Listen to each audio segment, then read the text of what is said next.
Hello, English 1002. Let's have a conversation about documenting sources.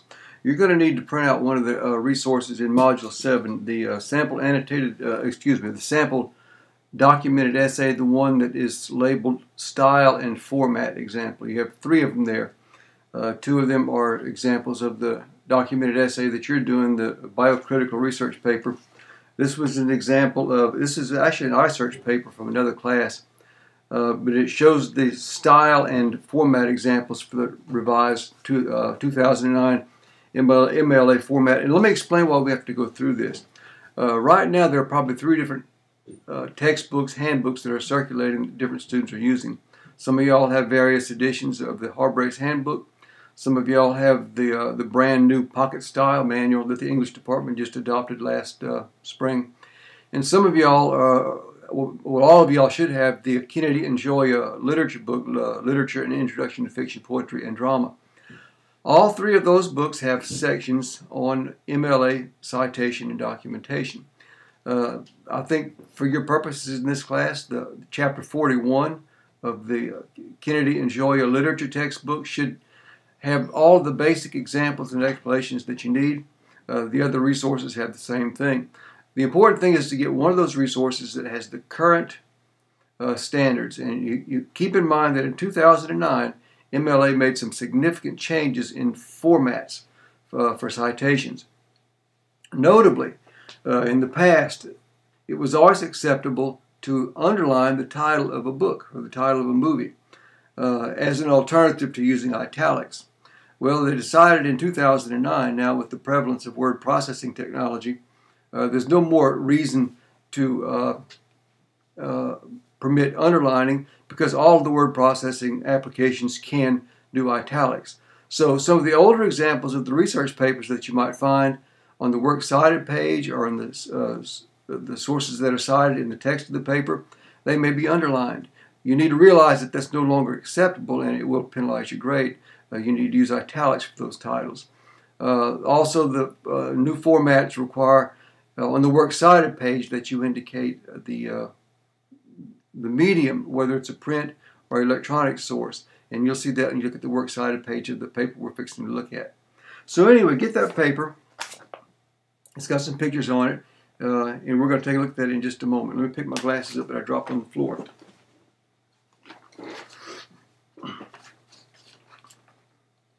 Okay, you've had a chance to get what you need. I've got what I need. So let's dive into this. I'm talking mainly about, I'm going to talk about in-text and end-of-text. Let me say it again. In-text citation and end-of-text citation. In-text citation are the citations in the text of your essay where you're going to acknowledge or give credit to the different sources that you use. The end-of-text list is going to be your works cited or your bibliography list at the end of the paper. And I'm going to show you how those 2 different the in-text and the end-of-text, there has to be a correspondence. There needs to be a matching. We're going to look at the examples on the Von de Guidry paper. This was done for an English 1002 class, following the format of an iSearch paper, which is a little different than we do for the online class. But this paper is valuable because it follows the post-2009 guidelines for citation. Let's talk about in-text citation first of all. Reminding you there are 3 different times when you're going to be obligated as a writer to cite the source of your information. By the way, a synonym for cite is name. C-I-T-E, not the same thing as S-I-T-E or S-I-G-H-T. C-I-T-E, that's a synonym for name. So when you cite a source in your paper, you name the source. You're obligated as a writer and as a researcher to cite your source when you use direct quotations, obviously. If you use the exact words of another source, the words need to be enclosed accurately in quotation marks, and the source needs to be identified. But even if you paraphrase the outside source's information, if the information is not common knowledge, if it's opinions, if it's facts, if it's statistics, if it's an argument, if it's a theory, and it's not your own, and you write about it in your own words, you're still obligated to cite the source even though you put it in your own words. And that's a big misunderstanding a lot of students have. They say, well, if I put it in my own words, I've internalized it, now I don't have to give credit. That's not true.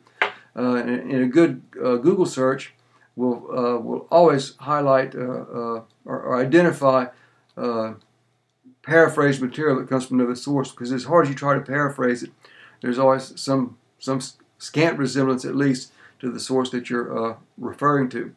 The third instance where you're going to have to cite your source is if you summarize information. When you paraphrase a source, you basically use a similar number of words to say the same thing. When you summarize, you're usually using a much smaller, you're using 2 or 3 sentences maybe to summarize an entire paragraph from a source that you've used. But in any of those 3 instances, whether direct quotation, whether you paraphrase, or whether you summarize, you are obligated to give credit. All right, let's look at some examples on the paper. I'll illustrate some of the fundamentals, and all of these are explained, by the way, in Chapter 41, in the section on acknowledging sources, and it's also explained in the citation sections in the Harbrake's Handbook and in the Pocket Style Manual in the MLA sections. All right, we're going to go past page 1. I do want you to notice that the writer uses pictures in the article, and that is absolutely acceptable. You're encouraged to use pictures. Remember, pictures cannot take the place of text, and the instructions for the documented essay explain that. You do notice, according to MLA, you are required to label your or number your photographs or graphics as Figure 1, Figure 2, so on and so forth. Anyway, the first thing I want to look at or call your attention to is on page 2 of this paper. If you look at the beginning of the first complete paragraph on page 2, some of the potential harms that can occur from a massive oil spill, such as the BP spill, are already known. An earlier spill, the Exxon Valdez oil disaster in Alaska, taught us that oil pollution is deadly. All right, here's the place where we're going to cite a source. Ricky Ott, community activist and marine toxicologist, stated that the 1989 spill contaminated more than 1,200 miles of Alaska's shoreline and killed hundreds of thousands of seabirds and marine animals. Then in parentheses, 20 years after Exxon Valdez spill. Go back to the beginning of that citation. Ricky Ott, community activist and marine toxicologist, 2 important principles here. The first time you cite a source, you give the complete name, first and last name, and you also give some indication of that source's credentials or his role or the reason why he's being worth being quoted as an expert in whatever field you're citing. And this guy, he's an activist and he's a marine toxicologist, more importantly, so he does have credentials to have an opinion on the subject. We call this introduction to the citation, by the way, an attributive tag. Ricky Ott, community activist and marine toxicologist, stated that. That's an introduction. Attribute, the root word of attributive is attribute or attribution. So you're attributing the credit for the source to Ricky Ott. Now let's look at the works cited page. Go all the way back to the last 2 pages. See the work. She calls it a works consulted list. Works cited, same thing. Look in alphabetical order until you come to Ott.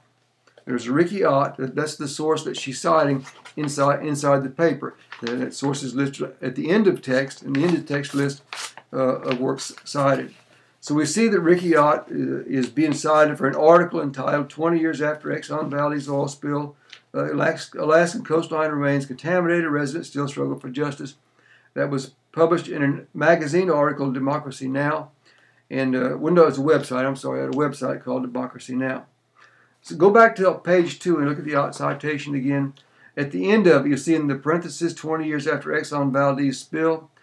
If that article would have page numbers, the title of the article would not be in the inline citation. The page numbers of the citation would be there, or the quotation would be there. But since the website usually does not have paginated information, you use the title of the article instead of the page number. And you notice also she uses spill ... because the title of the article is terribly long, and it's okay to abbreviate like that, as long as it's clear the source that you're citing. So there's a good example of a source and attribution. Let's go a little farther on page 3. This is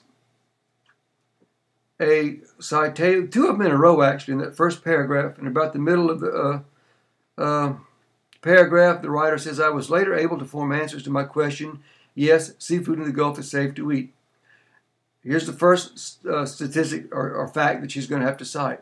FDA has deemed the Gulf's seafood is safe due to insufficient levels of the harmful chemicals PAHs found in samples when tested. Then in parentheses, P.J. Hofstadter 4. In this case, unlike the first example, she did not name the source or did not cite the source until the end of the paraphrased material. You know this is paraphrased because there's no quotation marks. So let's look on the works cited page now and see who Hofstadter is. Hofstadter P.J. Gulf seafood is safe to eat. That's an article that she's quoting there. And that, you see, came from the Los Angeles Times. It's a newspaper citation that the writer accessed through one of the library subscription databases.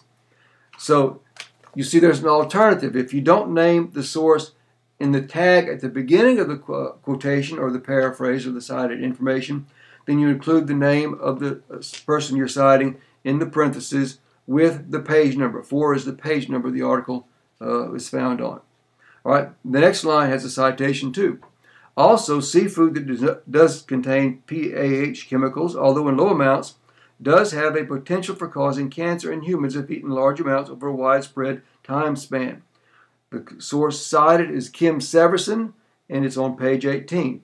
Look on the works cited list. You'll see Kim Severson wrote an article that was published in the International Herald Tribune, and that is the source that the writer is citing in that illustration. Okay, one more I want to show you that shows what happens when you're paraphrasing a fairly long section. It's an entire paragraph or an entire section of a paragraph that contains a lot of cited material from the same source. I'm going to show you how the writer cites the source, letting the reader clearly know what information is coming from the source. Let's look at that first complete paragraph on page 4.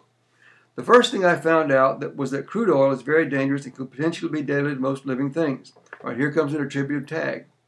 A specialist on hazardous substances, Richard P. Polanish, advises that oil is highly flammable and causes cancer-containing chemicals called polycyclic aromatic hydrocarbons, or PAHs. He also points out that crude oil may produce vapor, and although there may not be any short-term effects, prolonged exposure to this vapor may be irritating to the eyes, skin, and respiratory tract. Pohanish further notes that the liquid form of crude oil may be irritating to the skin and may cause nausea and headaches. Then in parentheses, 840. All right, see, this is a long, several sentences, a lot of paraphrased material. You have to make your writer aware, your reader aware throughout that you're continuing to cite and refer to this same source, in this case, Polanish. And 840 refers to the page number that the information is paraphrased from in the original source. If you look on the works cited page, you'll see Polanish wrote an article that was in a book. The book Hazmat Data for First Response, Transportation, Storage, and Security. Polanish wrote a chapter called Oils Crude, and it's on pages 840 and 841 of that book. So the page number in parentheses, 840, shows exactly where that material came from in the source that was being cited. Okay, those are pretty good examples of the most common type of citation problems you're going to have. Your various textbooks that you have all have resources for in-text citation, so this isn't the only thing that you have. What I'm showing you really is just an illustration of what the textbooks explain. So post your drafts in the Look What I Wrote forums as we go. Ask questions if you're not sure about citation, and of course I'm always available to help you out when you don't know exactly what to do. And if you find it discouraging, just remember everybody else is kind of going through the same thing. But if you already knew it, you wouldn't be taking the class. So we're going to be smarter and better documenters and researchers and citers when all this is over. Happy drafts.